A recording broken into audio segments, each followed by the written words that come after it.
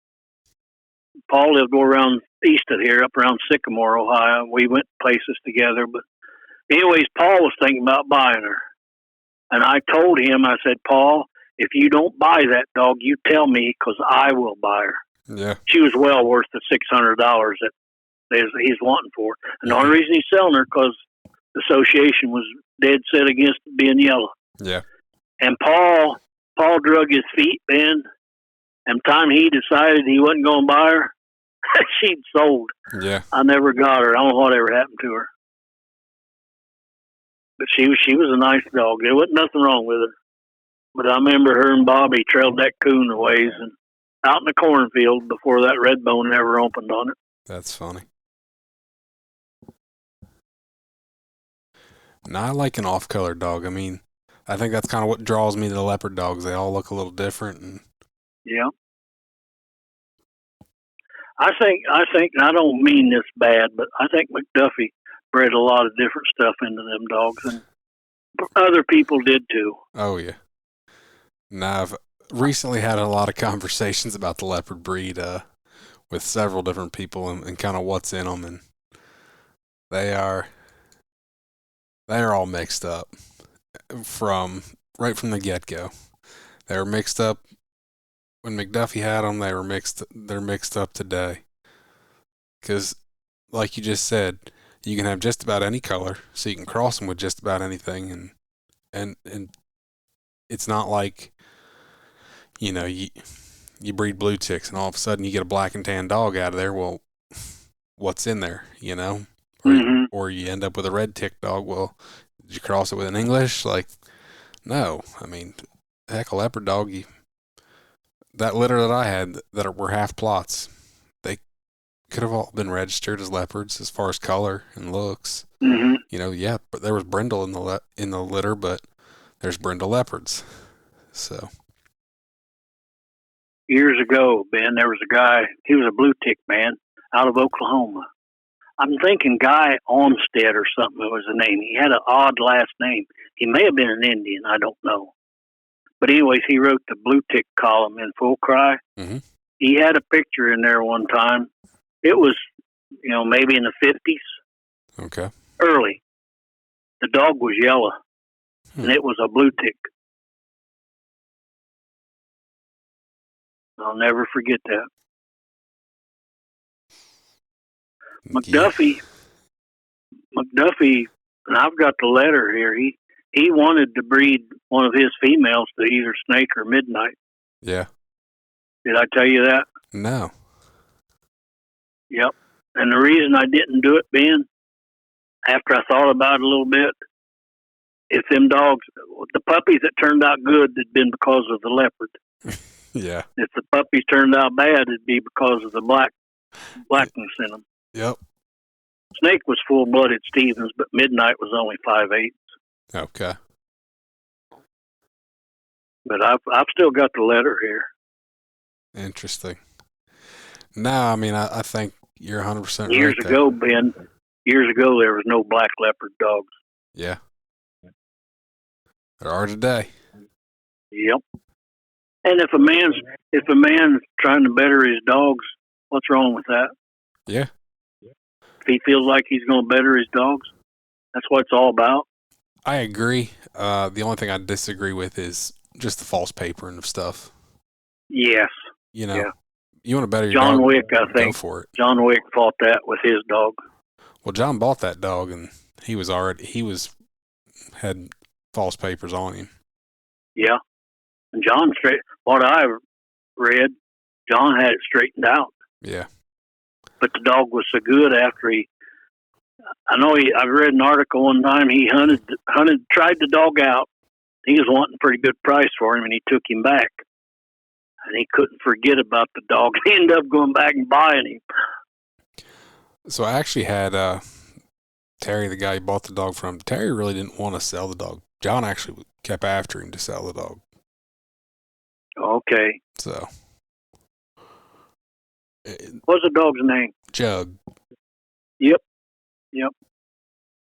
So I called him one time and talked to him. I had Maybelline, a little yellow dog here years ago, and I was wanting a breeder, something outside the black dogs. Mm-hmm. And I called him and talked to him about Jug. And what I remember, Jug was a pretty good sized dog, and that was the reason I did not do it. Everything I'd heard about him was good, but I didn't want no big dogs. Maybelline was probably 35 pounds. Okay. I don't think he was terribly big, but he was probably a 50, maybe 60-pound dog, just from looking at pictures of him. Mm-hmm. I'll tell you, guy, back then, I've talked to him on the phone, and I met him at Dale Bennett's house when I was up there one time. John Clark from Illinois. I'm thinking Fillmore, Illinois, but I can't say that's positive. But that guy was, when I was in touch with him, Ben, he was a bachelor. Mm-hmm. They said that man would leave his house and maybe stay gone a month. I've heard that. And he went to Oklahoma and Missouri, and he knew where some good dogs was at. And they said he'd buy a whole litter of leopard cur pups. Mm-hmm. You ever heard of Larry and Randy Singleton, I think it was? I don't think I have. They was into leopard dogs, and they had some good ones. But I knew them, but they said they had problems with them reproducing. Okay. And they got into walker dogs then. Gotcha. I don't know whatever happened to them. They're his brothers. Yeah. I hunted with Randy, and he's real quiet, Ben. And we was out we'd been hunting that night, and we hadn't seen the dogs in quite a while. And he was hunting a walker dog then. Like I said, he real soft-spoken guy, quiet. And anyways, we got ready to catch our dogs. And Ben, when that guy let out a war whoop for that dog, I'd look twice. I mean, that guy could yell. And I mean, he was just real quiet and everything before that. Yeah. Too funny. I heard a dog one time, I think his name was Tom Tom, from out in there. He was a big dog. Okay. And I think the man paid a lot of money to get him. I don't know if he come out of Missouri or where he did, but he didn't strike me as a dog that was outstanding speed. But Ben, he'd get after a track and just go down through the woods like there was nothing to it. Mm-hmm. Just keep that track moving. Yeah. We treed 2 or 3 coon that night. The dog impressed me. Nice. But I think sure, I think he paid maybe $5,000. That was a long time ago, but jeez, I can't say for sure. Big but I know he paid a lot of money to get the dog. Yeah. Well, I think we're gonna have to wrap this one up. But I really appreciate you taking the time to talk to me again, Doug. I enjoyed talking to you, Ben. You can find me on Facebook and Instagram at Tree Talking Media. And until next time, keep 'em talking in the timber.